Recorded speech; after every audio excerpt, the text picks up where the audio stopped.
Goeiedag beste kijkers en luisteraars van Cultuur TV. Klant steelt geld uit kassalade eetzaak nadat hij personeel afleidt.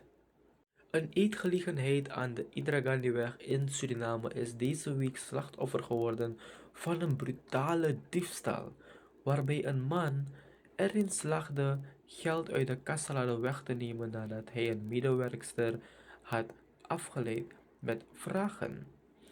Het incident vond plaats bij het eethuis Currybos, waar een geldbedrag van ruim 3000 SRD werd ontvreemd.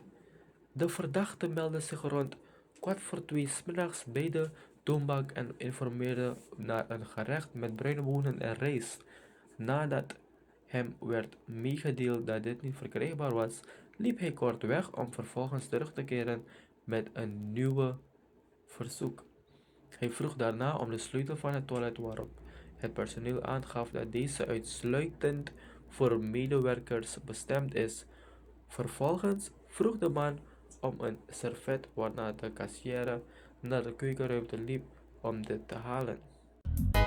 Dekio krabasi ano sheng, masa pemba ano sheng, begadoti ano sheng na tampum fui ala.